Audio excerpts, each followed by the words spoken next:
They called him a Hollywood legend, the director of some of the most beloved films of our time, the man who could command a set, extract performances that left audiences weeping, laughing, and thinking. Rob Reiner. But in a courtroom in Los Angeles, far away from the flashing cameras and red carpets, his son Nick Reiner stood and screamed something that would shock everyone in attendance. He wasn't a father. He was a director playing a role. The words echoed off the wood-paneled walls, ricocheting through the public gallery, seeping into the minds of reporters and courtroom spectators alike. It was a statement that no one was prepared for, a claim so audacious and raw that it threatened to rewrite the story of a man the world thought it knew. And behind it all, a tragedy so incomprehensible that the headlines struggled to capture its weight. Rob Reiner, 78, and his wife Michelle, 70, found stabbed to death at their $13.5 million Brentwood estate. Their son arrested the same night, charged with 2 counts of first-degree murder. But before we continue, please subscribe and turn on the notification bell for updates. This isn't just a story about crime or fame or a family torn apart. It is a story about perception versus reality, about the secrets families hide behind closed doors, and the faces people wear to the world that may be entirely different from the person they are in private. Hollywood has long fascinated us with its glitz and glamour, but the Reiner tragedy forces us to confront a darker truth. Sometimes the people we admire most from afar harbor shadows deeper than we can imagine. And sometimes, those shadows erupt in ways that leave us gasping. Picture the Brentwood estate in the moments leading up to that fateful night. Rolling lawns, security cameras perched like sentinels, the quiet hush of a neighborhood accustomed to privacy and celebrity. Inside, Rob and Michelle moved through their routines. Dinners, conversations, laughter perhaps echoing faintly in the grand halls. And in the guest house, their son Nick, 32, lived in relative solitude, a young man whose life had unfolded under the gaze of Hollywood scrutiny, yet in ways that no one could truly see. To the outside world, the Reiners were the perfect picture of a successful Hollywood family. Accomplished parents, thriving careers, the legacy of art and cinema. But as Nick would later claim in court, the veneer of perfection masked an entirely different reality, one of emotional distance, conflict, and a sense of alienation that had grown over decades. From the very first reports, the story grabbed the nation's attention. A Hollywood director, a beloved figure, and his wife, both murdered in their own home. The suspect, their son. The narrative was almost too shocking to comprehend, a twist that seemed ripped from a psychological thriller, yet it was real. As news outlets scrambled for details, the public was left with fragments. A crime scene investigation, neighbors' testimonies, snippets of a family life that suddenly seemed murky and complicated. But it was Nick's statements in court, the raw, unfiltered accusations, that would pierce the headlines with something far more sinister. The suggestion that his father had been playing a role, a character, even within the family. The shock is immediate. Can you imagine watching your father direct a movie, only to realize years later that he had been directing your entire life? That the man who was supposed to guide, nurture, and protect you had been performing a script, manipulating emotions, and keeping you at arm's length? That was the essence of Nick's claim, delivered with such vehemence in the courtroom that even seasoned legal professionals struggled to remain composed. It was a story of betrayal that went beyond murder. It was a story of a family fractured long before the night of the tragedy, a fracture that had festered silently until it could no longer be contained. And yet, there was something profoundly human in Nick's outburst. How many children have felt the shadow of parental expectations so large, so unyielding, that it feels like living under a microscope, their every move scrutinized and judged? How many people have grown up with a parent so consumed by their career, their image, or their public persona that the child's own identity was left unshaped, neglected, or misunderstood? Nick's words, shocking as they were, resonated with a deeper truth. The conflict between the public face and private reality, between love and expectation, between admiration and resentment. The courtroom became a theater of emotion, a stage where decades of hidden tension spilled into the open. Every detail mattered. The tone of Nick's voice, the pacing of his words, the way he glared across the room at the memory of his father, the figure who had been both larger than life and, in Nick's eyes, painfully absent. The media seized on every soundbite, every dramatic moment, yet even they struggled to capture the full gravity of what was unfolding. This wasn't a simple family dispute or a typical crime story. It was an unraveling of a life, a career, and a family legacy, all in real time and all under the public eye. But why does this story matter to you, the audience? Beyond the shock value, beyond the celebrity connection, it taps into a universal fascination. The hidden truths behind the people we think we know. We all have relationships that are complicated, memories that are laced with both love and tension, moments we wish we could rewrite. The Reiner story magnifies these experiences to a dramatic, almost unbearable degree. It asks us to consider, what do we really know about the people closest to us? What is hidden behind the roles they play, the masks they wear, the lives they project to the world? And when those masks come off in the most catastrophic way imaginable, what do we do with the truth? As the investigation unfolded, small details began to emerge. Neighbors recalled moments that seemed innocuous at first glance but, in hindsight, hinted at a tension that had always existed. There were whispers of arguments, of quiet frustrations, of a son who felt increasingly distant from his parents, and of a father whose dedication to his craft may have created walls between them. The story of Rob and Michelle's deaths was no longer simply about a murder. It was about a life lived in the shadow of fame, and a family struggling to navigate the complex, sometimes cruel intersection of love, expectation, and ambition. And yet, even as the world fixated on Nick's arrest, the courtroom revelations, and the police investigation, one question loomed larger than all the others. What had led Nick to speak the words he did? Was it grief, rage, a sense of justice, or something darker? His exclamation, that his father was not truly a father, but a director playing a role, suggested a lifetime of observation, reflection, and perhaps resentment. It suggested a narrative that had been building for years, reaching its crescendo in the most tragic of ways. Imagine the courtroom, the judge, the jury, the gallery filled with journalists, friends, and family members. The air is thick with tension. Every eye is on Nick. Every word he utters carries weight. And in that moment, the world sees a glimpse of a private reality that had been hidden behind Hollywood lights and accolades. The idea that a loving father could be, in his own child's eyes, a man performing a script, is a revelation that forces all of us to question what we assume about those we love, the roles they play, and the truths they conceal. This is not just a story for fans of true crime or Hollywood gossip. It is a story about identity, perception, and the dangerous gaps between appearance and reality. It is about the fragility of familial bonds and how years of unspoken tension can erupt in unimaginable ways. And it is about justice, both legal and emotional, and the ways in which truth, once revealed, can change everything.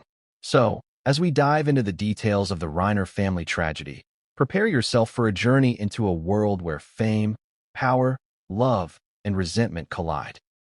Prepare to see the private life of one of Hollywood's most celebrated directors through the eyes of the child who knew him best, a child who, in his grief and anger, spoke truths that many will find shocking, disturbing, and impossible to ignore. And remember, this story is far from over. Every revelation leads to another.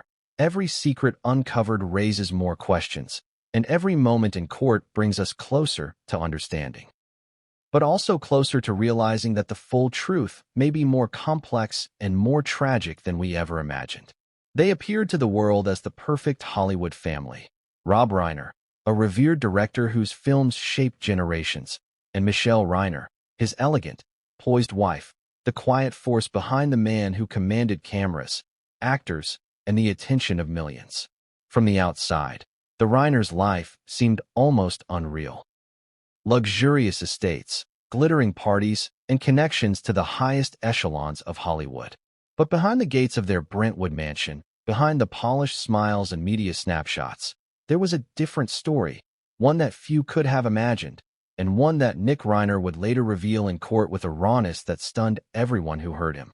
Nick's childhood, like that of many children of celebrities, was defined by a strange duality: public admiration and private estrangement. On one hand, he was the son of one of Hollywood's most celebrated directors. On the other, he was a child navigating a household where emotional warmth was scarce and attention was conditional. Nick would later describe moments where his father's love seemed performative, a calculated interaction designed to maintain appearances rather than express genuine connection. To the public, Rob was charismatic, nurturing, and engaging. To Nick, he was often distant, detached, and absorbed in the roles he played both on and off the set. The Reiners' mansion itself mirrored this duality. Every room reflected careful curation, polished surfaces, elegant decor, photographs capturing milestones and awards, and shelves lined with scripts and memorabilia from a lifetime in film. But while the home radiated prestige, it also carried an undercurrent of tension, a quiet reminder that wealth and fame do not guarantee familial harmony. Nick's living situation, the guest house, further symbolized the distance he felt from his parents, both physically and emotionally. He was close enough to be part of the family, yet far enough to feel isolated, watching a life unfold that seemed beyond his influence. Michelle Reiner, by all accounts, was a devoted mother and the glue of the household. She maintained the family's public image with grace, attended to social obligations, and often acted as a mediator when tensions flared. Yet even she, the gentle presence in the family, could not fully bridge the gap between Rob and Nick. In court, Nick would later describe feeling unseen and unheard, that even his mother's love could not counterbalance the emotional distance imposed by his father's relentless career focus. Rob Reiner's public persona as a director was a double-edged sword. On set, he was brilliant, commanding, and intensely focused. A man who could coax Oscar-worthy performances from actors while managing the chaotic logistics of filmmaking. But at home, that same intensity could become overwhelming, rigid, and emotionally unavailable. Nick's testimony hinted at moments where his father's directives, so effective on a movie set, were applied at home with the same precision but without warmth or flexibility. A child's question could be met with a correction or critique rather than encouragement. A mistake could elicit disappointment rather than understanding. This pattern, Nick would later claim, instilled a profound sense of inadequacy and alienation. Friends of the Reiner family would describe a household that appeared normal on the surface but contained subtle, persistent tensions. There were dinner conversations dominated by discussions of work and professional achievements, family gatherings where personal emotions were deferred or dismissed, and an unspoken expectation that appearances, public and private, must be maintained at all costs.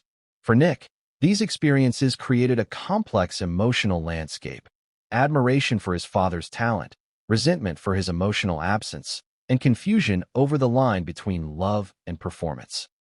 Nick's adolescence further illuminated these dynamics. Unlike other children, whose milestones were celebrated with warmth and attention, Nick often felt overshadowed by his father's accomplishments and absorbed in the relentless demands of the entertainment world.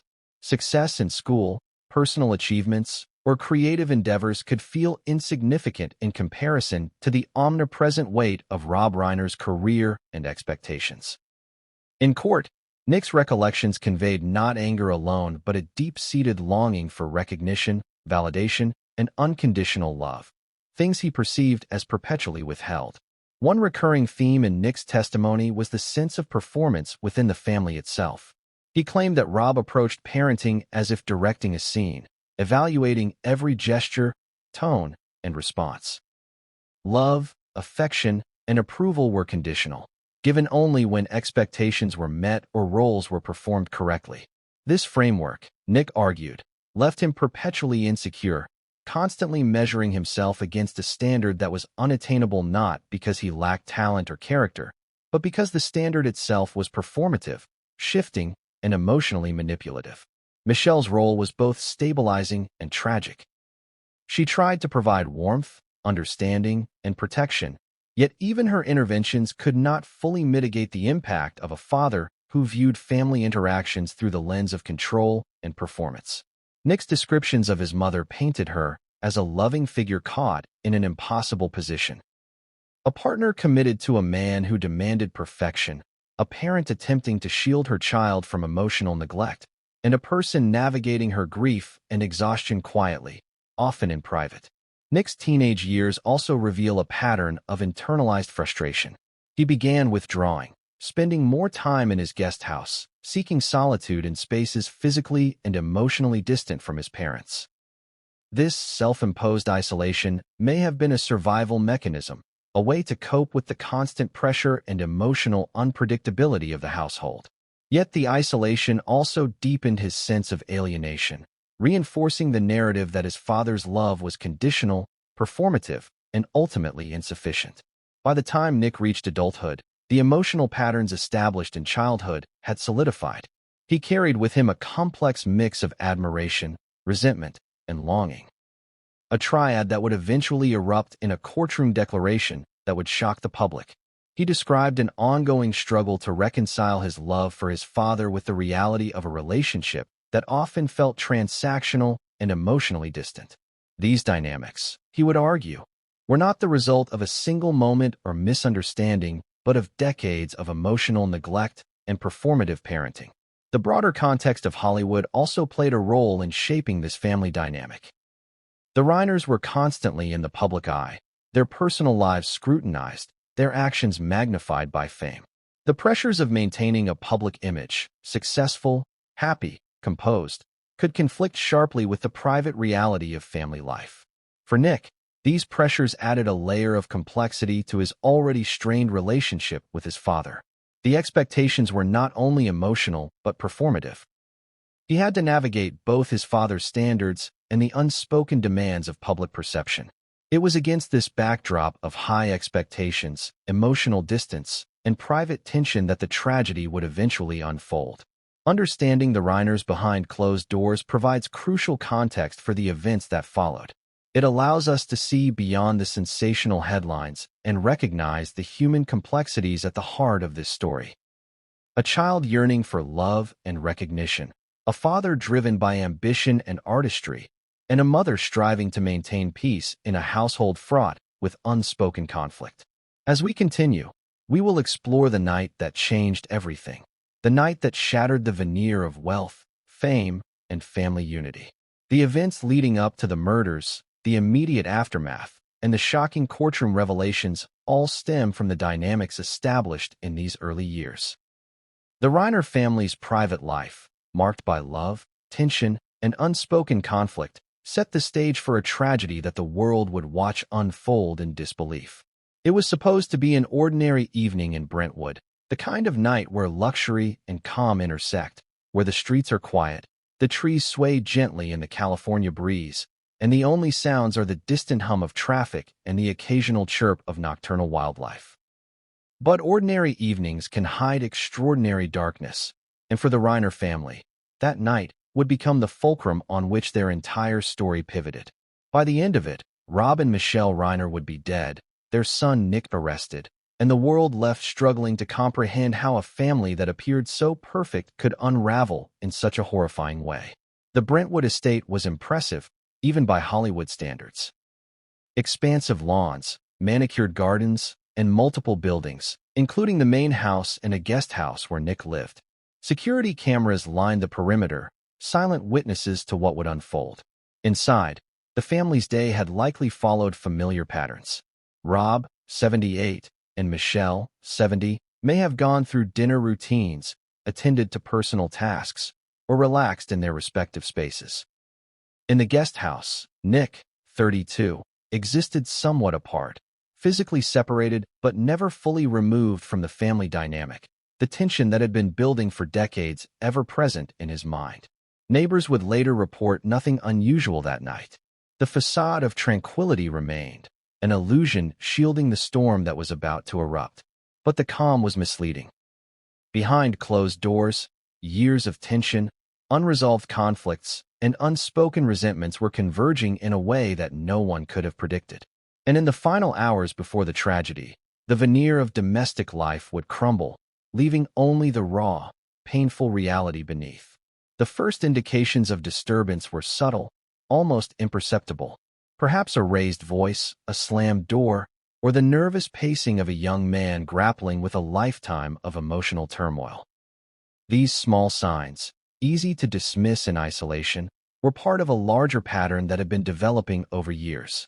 To those outside the home, it might have seemed like a family argument, an inconsequential dispute.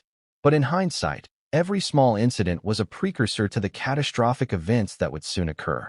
Then came the pivotal moments, the actions that transformed a tense evening into a tragedy that would dominate headlines.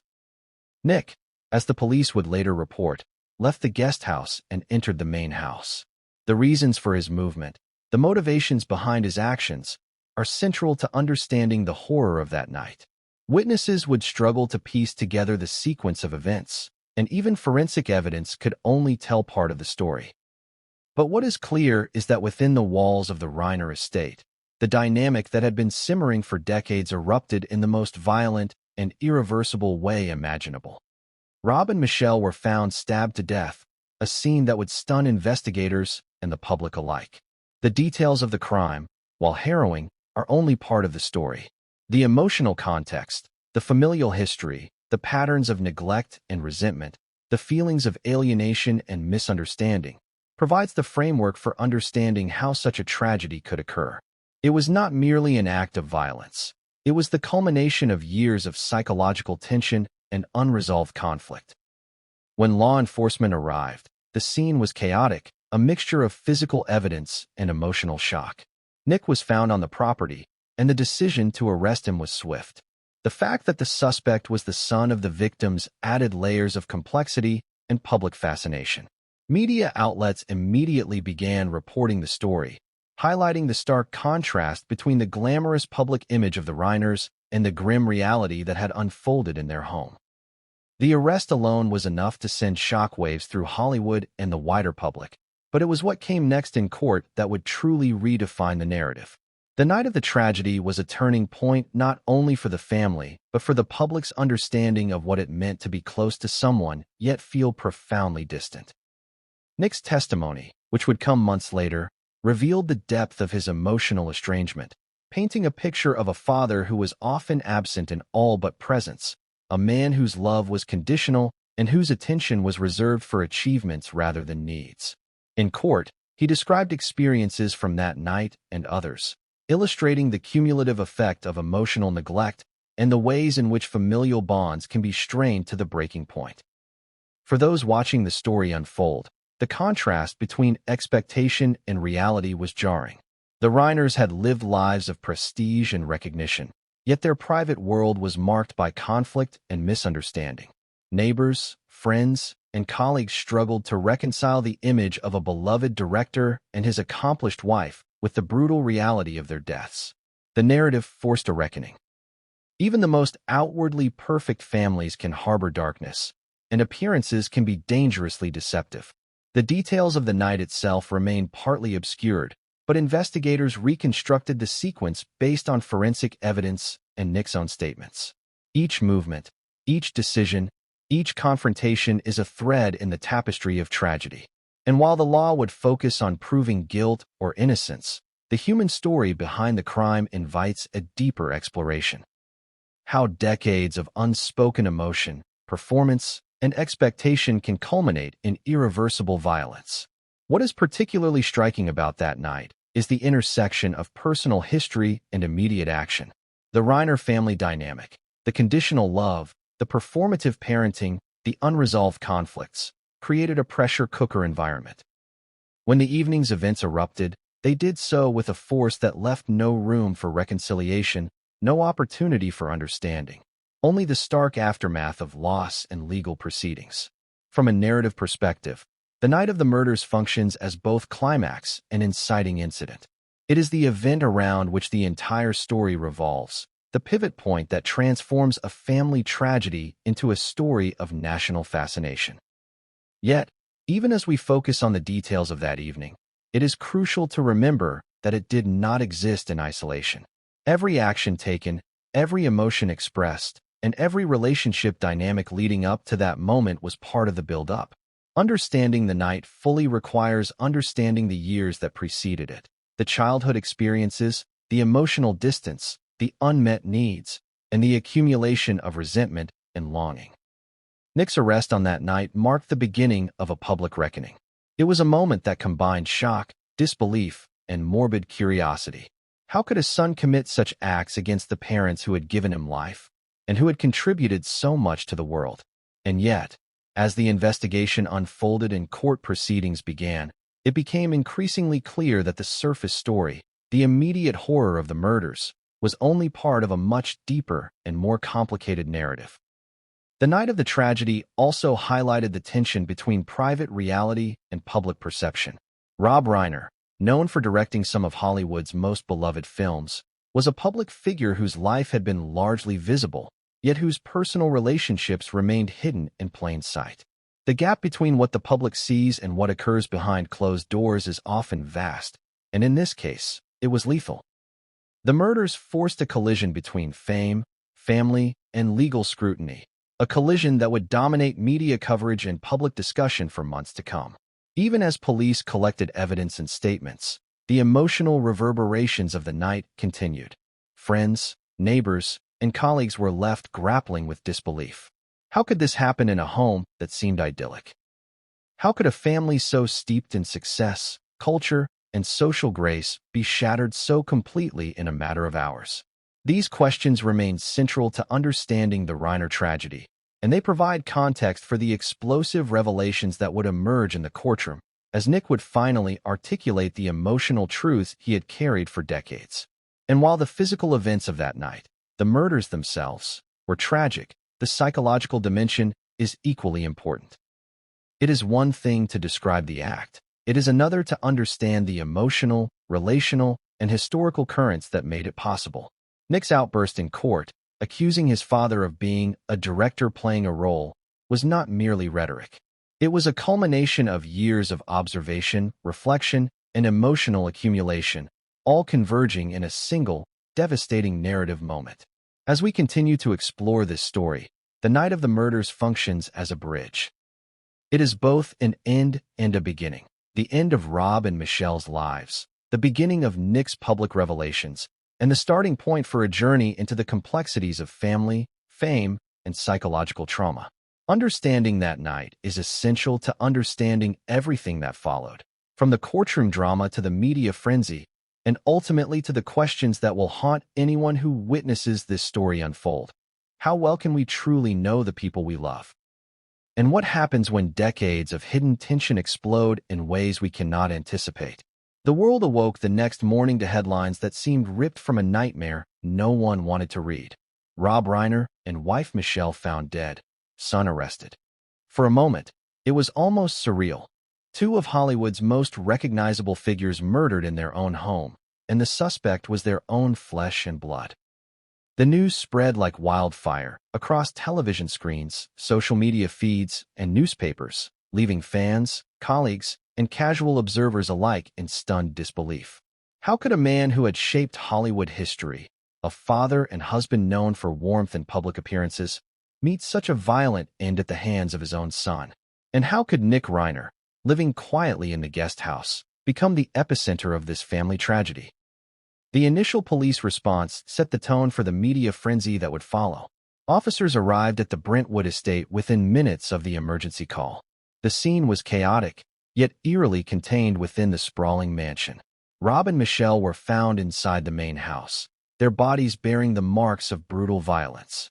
The guest house, where Nick resided, was in disarray, a physical manifestation of the emotional turbulence that had been brewing for years. Witnesses from the neighborhood later described a mix of fear, disbelief, and fascination as police cordoned off the area, flashing lights painting the manicured lawns in eerie red and blue hues. Nick Reiner was located on the property shortly after the discovery. Authorities, observing his behavior and piecing together the preliminary evidence, made the decision to arrest him. It was a moment that sent shockwaves not just through the neighborhood, but through Hollywood itself. Here was a young man, the son of a celebrated director, charged with one of the most heinous crimes imaginable. The implications were immediate and profound. The story would dominate news cycles, ignite social media debates, and force the public to grapple with a reality that blurred the line between celebrity and tragedy, fame and familial dysfunction. From the very beginning, the arrest carried a psychological weight. Nick, as the alleged perpetrator, became a figure of intense scrutiny. Every movement, every statement, every photograph released to the press was dissected, analyzed, and debated. In the world of Hollywood, where appearances are everything, the fall from potential prestige to accused murderer was both shocking and tragic. Friends and acquaintances expressed disbelief. Many could not reconcile the image of Rob Reiner as a loving father with the allegations leveled against his son. The cognitive dissonance was stark. Public persona versus private reality. Admiration versus revulsion. Love versus fear.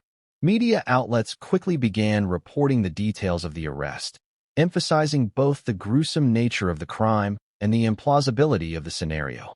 Headlines oscillated between factual accounts and sensationalized speculation. Some framed it as a tragic breakdown of a family that appeared perfect. Others hinted at deeper, darker truths hidden behind Hollywood glitz. Social media erupted, with fans, critics, and casual observers all weighing in. Conspiracy theories proliferated, ranging from claims of long-simmering family tension to allegations of mental instability, creating a digital storm that mirrored the emotional chaos of the real-life events. The arrest was not just a legal procedure. It was a psychological and social event, reverberating across multiple spheres. In the legal arena, it marked the beginning of a complex, high-stakes investigation. Prosecutors and defense attorneys immediately began gathering evidence, interviewing witnesses, and analyzing the Reiner family's history to construct narratives that could support their respective positions. In the public sphere, it prompted debates about parenting, fame, and the pressures faced by children of celebrities. Commentators speculated about the factors that could drive a son to commit such an act, while simultaneously questioning the nature of the Reiner's family life. Within the family's social circle, the arrest sent tremors of disbelief and horror. Friends of Rob and Michelle struggled to reconcile the kind, charismatic individuals they knew with the violent deaths that had occurred. Some recalled moments of tension between father and son, perhaps misunderstandings or disagreements, but none could have predicted the escalation to murder. The contrast between external perception and internal reality became painfully evident, underscoring the complexity of familial relationships and the dangers of assuming that public appearances reflect private truths. Nick's arrest also brought to light the psychological pressures inherent in families marked by fame. Children of prominent figures often experience unique challenges. Heightened expectations, scrutiny of personal behavior, and the emotional distance that can accompany a parent's professional absorption. Nick's own life, as later revealed in court, was shaped by these dynamics. His upbringing was not only influenced by his father's career demands, but also by the subtle, pervasive emotional patterns that left him feeling marginalized, invisible, or perpetually evaluated. The arrest, therefore, was not merely an isolated legal event. It was the culmination of decades of relational tension, unmet emotional needs, and internalized frustration. As the story dominated headlines, investigators continued to piece together the sequence of events leading up to the murders. Neighbors were interviewed, surveillance footage reviewed, and forensic evidence cataloged. Every detail added to a growing, complex narrative of familial dysfunction, psychological strain, and potential motive. The guest house, once a private refuge for Nick, became a critical element in the investigation, symbolizing both his physical separation from the family and the emotional distance that had defined his relationship with his parents. The public's reaction was intense, a mixture of horror, fascination, and speculation. Commentators questioned how a man like Rob Reiner, a figure synonymous with storytelling, could have failed to bridge the emotional gap with his son. Fans grappled with the cognitive dissonance of loving a filmmaker's work while confronting the grim reality of his family's collapse. Social media platforms were flooded with theories, ranging from the plausible to the absurd, reflecting the collective need to make sense of a tragedy that defied easy explanation. In court, the stakes were immediately clear. Nick faced 2 counts of first-degree murder, a charge that carried the weight of both legal and social condemnation. The prosecution's challenge was to prove intent and action beyond reasonable doubt, while the defense faced the task of contextualizing a complex familial and psychological narrative. Every statement, Every piece of evidence and every witness testimony would be scrutinized not only for legal merit, but for its capacity to illuminate or obscure the truth of what had truly transpired. The arrest of Nick Reiner marked the beginning of a larger public reckoning. It was a moment that forced the world to confront uncomfortable truths about family dynamics, mental health, and the hidden complexities of relationships cloaked in fame and success. The shocking nature of the case, parents murdered by their own son, ensured that it would remain in the public consciousness, not just as a criminal investigation, but as a deeply human story of conflict, resentment, and tragedy. And yet, the arrest was only the prelude to an even more dramatic revelation. Nick's outburst in court, declaring that his father had been a director playing a role, would add layers of psychological complexity and emotional intensity that mere headlines could never capture. This statement reframed the entire narrative, forcing the public to reconsider everything they thought they knew about the Reiners. It transformed a story of crime into a story of perception, identity, and the invisible forces that shape our most intimate relationships. The shockwaves of Nick's arrest extended far beyond the courtroom and the media. They rippled through Hollywood, where colleagues, friends, and contemporaries struggled to understand the collision of fame and family tragedy. How could a household filled with talent, success, and public acclaim harbor such profound dysfunction? What dynamics had gone unnoticed, ignored, or misunderstood? And what would the courtroom ultimately reveal about the hidden tensions that had been building for decades, finally erupting in a moment of irreversible devastation? The courtroom was silent, the kind of heavy, anticipatory quiet that seems to press against the walls and settle into every seat, every gaze, every breath. Cameras were barred, reporters scribbled furiously, and lawyers leaned forward, anticipating testimony that could reshape the narrative of the Reiner family tragedy. Then Nick Reiner rose, and the words that came next would leave everyone stunned, a moment that would be replayed endlessly in media coverage and etched into the public consciousness. He wasn't a father. He was a director playing a role. The declaration was raw, unfiltered, and charged with decades of pent-up emotion.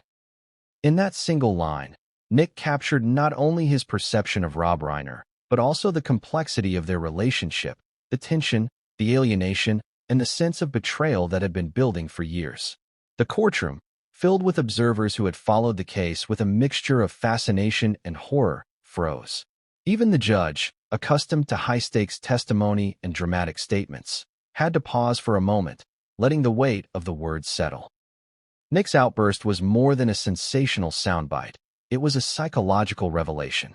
To him, his father's love had been performative, conditional, and often absent. He described interactions that were calculated, moments where affection seemed staged, and a pervasive sense that he was constantly being evaluated rather than nurtured. In the public eye, Rob Reiner was a director of brilliance, able to guide actors, orchestrate complex scenes, and create cinematic magic. In Nick's world, the same precision and control were applied at home, shaping childhood, adolescence, and adulthood with the same intensity, leaving little room for spontaneity, vulnerability, or unconditional love. Witnesses in the courtroom, many of whom had known Rob and Michelle personally, struggled to reconcile this depiction with the man they believed they knew. Colleagues described Rob as warm, humorous, and generous, a figure who brought people together both on set and in social circles. But Nick's testimony introduced a dissonance, a private persona of discipline, emotional distance, and relentless performance. It was a portrait of a man whose genius as a director may have translated, unintentionally or otherwise, into a challenging and sometimes cold parental presence. Nick went further, describing years of emotional estrangement, moments where his father's attention was given only when expectations were met, and times when affection felt transactional rather than sincere. He spoke of a household where silence often carried more weight than conversation, where accomplishments were acknowledged but emotions were deferred, and where love felt like a reward for performance rather than an unconditional constant. The courtroom hung on every word, the tension palpable as listeners tried to grasp the full weight of decades condensed into a single, explosive statement. The emotional intensity of the moment was heightened by the stark contrast between public perception and private reality. On the red carpet, Rob Reiner was celebrated, admired, and loved. His films touched millions, his humor charmed audiences, and his charisma radiated from interviews and appearances. Yet within the walls of his home, Nick's testimony painted a different picture, a man disciplined, controlling, and at times emotionally unavailable.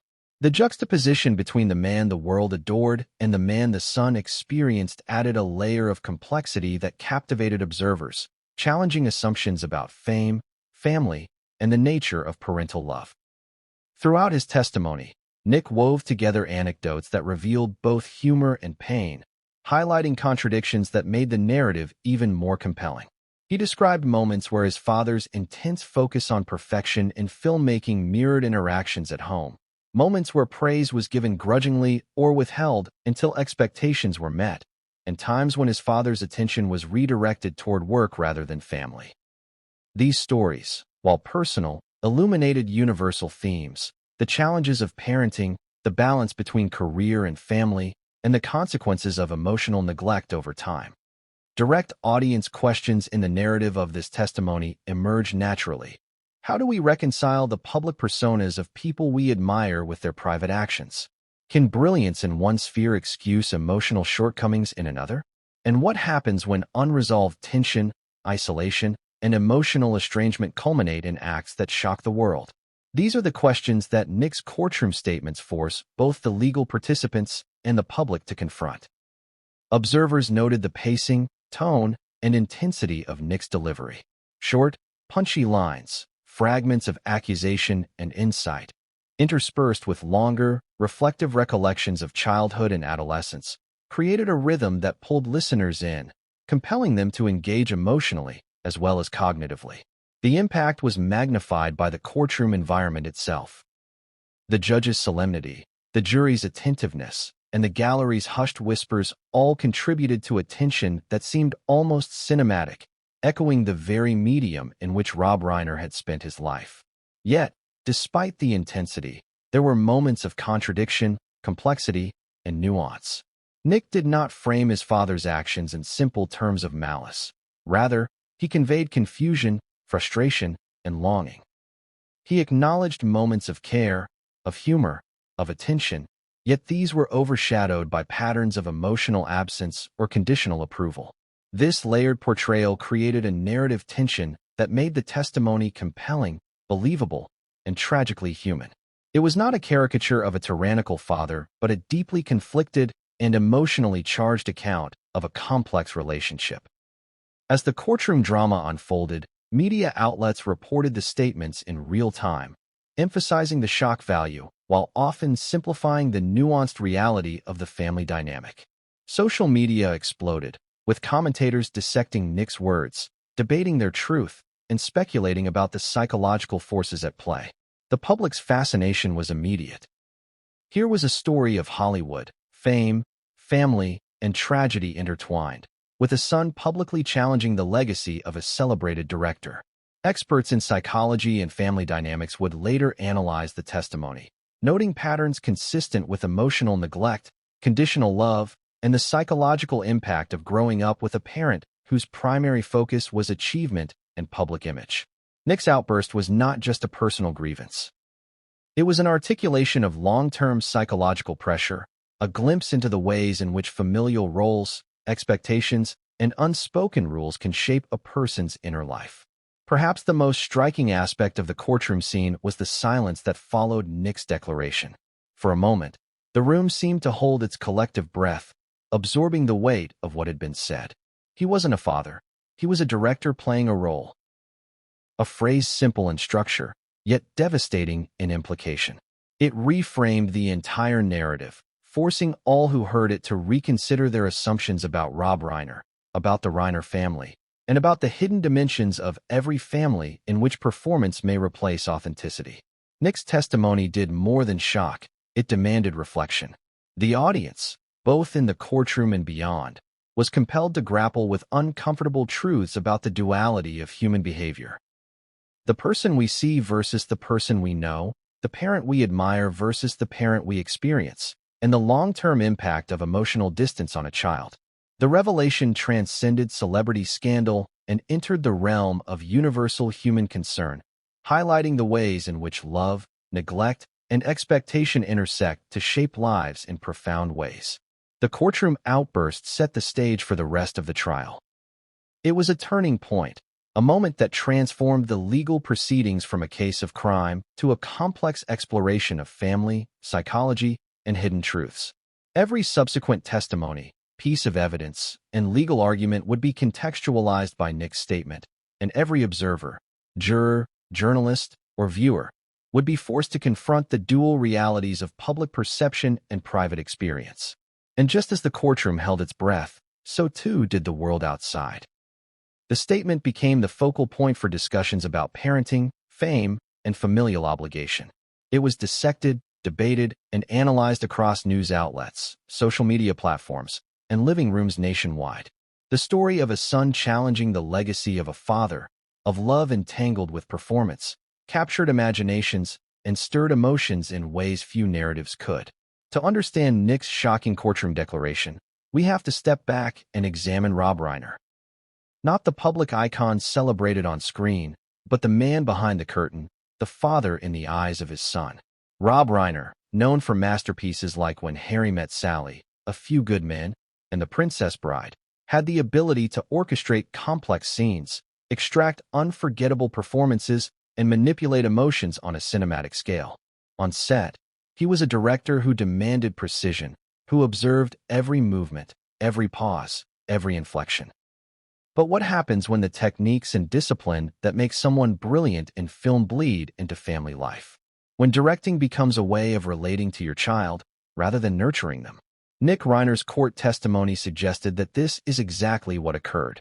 He described a father who was emotionally distant, whose approval was conditional, and whose attention was often tethered more to control and observation than genuine warmth. To Nick, Rob was not simply a parent. He was a director, constantly assessing, evaluating, and correcting, a man for whom emotions had rules, and affection came packaged with expectations. He said that the line between father and director blurred so completely that he struggled to identify moments of pure parental love, unfiltered by the performance or the optics of image and role. For decades, the public had seen Rob as a charismatic, warm, and humorous figure. He was approachable in interviews, quick with a joke, and generous in his praise of collaborators. Fans saw a man who could balance levity with gravitas, humor with insight, the personal with the professional. Yet Nick's perspective told a different story. A man whose talents in directing were inseparable from his way of relating to his family, whose emotional intelligence might have shown on set, but whose intimacy at home was constrained, measured, and, at times, performative. The duality is stark. Imagine a man capable of orchestrating complex emotional narratives on screen, who could manipulate audiences into tears or laughter, yet whose own son perceived him as emotionally unavailable. For Nick, the brilliance of his father's public persona became a double-edged sword. He admired his father's genius, yet resented the very same skills that seemed to distance him emotionally. Every critique, every correction, every controlled interaction was, in his eyes, a rehearsal, a performance, a demonstration of skill rather than an expression of love. Courtroom testimony revealed moments where this duality became painfully clear. Nick described a childhood punctuated by parental directives that mirrored film set instructions. Be precise, be perfect, meet expectations. Mistakes were corrected publicly, successes were acknowledged conditionally, and emotional expressions were frequently curtailed by the need to maintain composure or adhere to a perceived standard. To a child, this can feel less like guidance and more like judgment, less like nurturing and more like performance evaluation. Psychologists observing the case would later comment on this phenomenon. They noted that parents who excel in highly structured, high-stakes careers, particularly creative or performance-driven professions, can inadvertently transpose professional behaviors onto family life. Children in such environments may experience conditional affection, heightened scrutiny, and a subtle form of emotional neglect, not through malice, but through patterns of expectation and control. Nick's descriptions fit this pattern. Love intertwined with evaluation, care intertwined with judgment, attention tethered to performance. Yet the story is not one-dimensional. Rob Reiner was not a villain in the traditional sense. Nick acknowledged moments of kindness, humor, and attention from his father. He spoke of instances where Rob's public charm or private gestures suggested affection. But these moments were, in his eyes, fleeting and insufficient, overshadowed by the persistent undercurrent of performance. It was as if love itself was conditional, offered only when expectations were met or roles were executed flawlessly. The courtroom illustration of Rob as director first, father second, reframed the entire narrative. The public, used to admiring him for his cinematic brilliance, was now confronted with the complexities of genius, ambition, and human imperfection. It posed uncomfortable questions. Can someone excel at creating emotional depth on screen, yet fail to provide emotional security at home? Can brilliance coexist with distance? And when the emotional distance is sustained over decades, what impact does it have on the child who lives in the shadow of expectation? Nick's perspective also highlighted the emotional toll of such dynamics. He spoke of confusion, longing, and anger, a cocktail of feelings compounded by years of feeling unseen. He questioned why his father's attention was so selective, why love seemed contingent on performance, why moments of vulnerability were rare or fleeting. These reflections reveal the son grappling not only with grief, but with the profound dissonance of having admired a parent while feeling profoundly disconnected from them. Friends and colleagues of Rob, when later interviewed, were often surprised by these revelations. Many recalled a man generous with his time, charismatic in personal interactions, and deeply committed to his craft. Yet Nick's statements suggested that brilliance in one sphere had overshadowed emotional availability in another. The tension between the public and private personas became central to the story, forcing a reassessment of how fame, creativity, and family intersect, and sometimes collide. This chapter of the story also underscores a universal truth.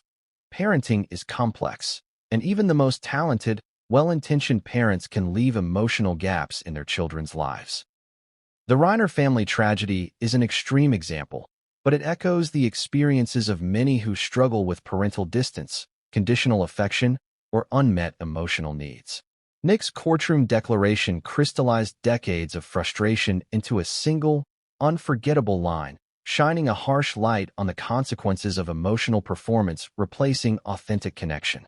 As the courtroom drama continued, it became clear that the trial was about more than guilt or innocence. It was about perception, identity, and the collision of personal history with public narrative. Nick's portrayal of his father challenged assumptions, provoked debate, and forced the world to confront uncomfortable realities about genius, expectation, and familial complexity. Rob Reiner, the director, had shaped countless stories on screen, but in the story of his own family, the role he played left wounds that would have tragic consequences. And just as the courtroom absorbed the weight of Nick's words, so too did the world begin to reckon with the fragile line between admiration and estrangement, love and expectation, performance and authenticity. The stage was set for further revelations, deeper exploration of family dynamics, and the unfolding of events that would shock Hollywood and the public alike. In a case as high-profile and emotionally charged as the Reiner family tragedy, evidence isn't just factual, it's narrative. Every photograph, every document, every forensic report tells a story. And in this instance, the evidence painted a picture far more complicated and far more disturbing than the polished images the public had come to associate with Hollywood royalty. What investigators uncovered in the Brentwood estate didn't just point to guilt or innocence. It illuminated decades of hidden tension, fractured relationships, and the psychological battleground that had existed behind closed doors. The first pieces of evidence that shocked investigators were the crime scene details themselves. Rob and Michelle Reiner were found inside the main house, victims of brutal stabbings. The meticulous documentation of wounds, positions, and the surrounding environment told a story of violence that was both sudden and intimate. The forensic analysis suggested a close-range attack, an act driven by more than anger alone. It hinted at a culmination of built-up emotional intensity, a personal confrontation between lives intertwined by blood and history. Each cut, each pattern of injury, offered a glimpse into a night where decades of unresolved conflict reached a tragic crescendo. The guest house, where Nick had been residing, became a focal point for investigators. Inside, they found signs of a life in tension. Personal items scattered, indications of emotional stress, and subtle clues that suggested prolonged psychological strain. While these pieces could not directly explain motive, they contextualized the environment in which Nick had been living, a life physically close yet emotionally distant from his parents. It was a space of observation, reflection, and perhaps silent rage, where feelings of invisibility and neglect had been nurtured over years. Investigators also examined digital evidence, uncovering messages, emails, and journals that offered insight into the family dynamics. Some communications reflected typical familial interaction, while others revealed undercurrents of resentment, frustration, and misunderstanding. Experts noted patterns consistent with long-term emotional conflict, repeated attempts to gain approval, expressions of frustration at perceived neglect, and a growing sense of alienation. Each discovery chipped away at the polished public image, replacing it with a portrait of a family whose emotional reality had long been more complex than anyone outside could imagine. Financial and logistical records added another layer to the story. The Reiners' estate was vast and meticulously maintained, with staff and systems designed to support a life of comfort and order. Yet within this order, investigators found discrepancies and indications of familial tension. Nick's living arrangements in the guest house, his responsibilities, or lack thereof, and his interactions with staff and parents all contributed to a narrative of subtle disconnection. Every document, every record, every transaction became a puzzle piece in understanding how a family that appeared functional on the surface could harbor such deep divides beneath. Perhaps the most emotionally charged evidence came from statements and witness accounts. Friends, neighbors, and colleagues described interactions that, at first glance, seemed mundane. Disagreements, raised voices, silent dinners. But when viewed in the context of decades of familial strain, these moments took on new significance. Investigators noted recurring patterns of isolation, emotional withdrawal, and tension that mirrored Nick's later courtroom statements. The evidence was not just physical. It was psychological, tracing the invisible lines of conflict that had been drawn long before the fatal night. Even mundane objects took on significance. Security footage, kitchen items, personal effects, all were analyzed to reconstruct movements, interactions, and moments of potential confrontation. Investigators sought to understand not only what had happened but why, tracing behaviors, reactions, and emotional cues that suggested a buildup of stress and unresolved anger. Each piece reinforced the emerging picture. This was not a random act, but the tragic endpoint of a family dynamic fraught with miscommunication, emotional absence, and simmering resentment. One particularly striking aspect of the evidence was the contrast between the polished, public image and the private reality. Publicly, Rob Reiner had been admired for his humor, charm, and warmth. Privately, the evidence suggested a man who was exacting, controlled, and emotionally distant. A director in his home as much as he was on set. Nick's statements, combined with the forensic and circumstantial evidence, painted a chilling picture. Decades of performance, control, and unmet emotional needs culminating in a night that no one could have anticipated yet somehow felt inevitable in retrospect. Psychological profiles added further depth. Experts considered the cumulative impact of conditional love, parental performance, and prolonged emotional neglect. The evidence suggested that Nick had been living under a constant, subtle pressure to meet expectations, to navigate the emotional rules of his family, and to reconcile admiration with resentment. The murder was a catastrophic manifestation of these pressures, an extreme response to a lifetime of perceived neglect and emotional estrangement. Media coverage seized upon these revelations, amplifying public fascination and speculation. Headlines highlighted the shocking contrast between public perception and private reality, drawing attention to the ways in which appearances can deceive and conceal. Social media erupted with commentary, debate, and analysis, reflecting society's fascination with the collision of fame, family, and tragedy. The Reiner case became more than a criminal investigation. It became a study in human behavior, parental influence, and the devastating consequences of unaddressed emotional trauma. Yet the evidence did more than illuminate the past. It set the stage for the courtroom drama that would follow. Each item, each witness account, each piece of forensic analysis provided context for Nick's explosive declarations. It was one thing to accuse a parent of being emotionally absent. It was another to have a factual, documented, and forensic framework supporting the emotional narrative. The courtroom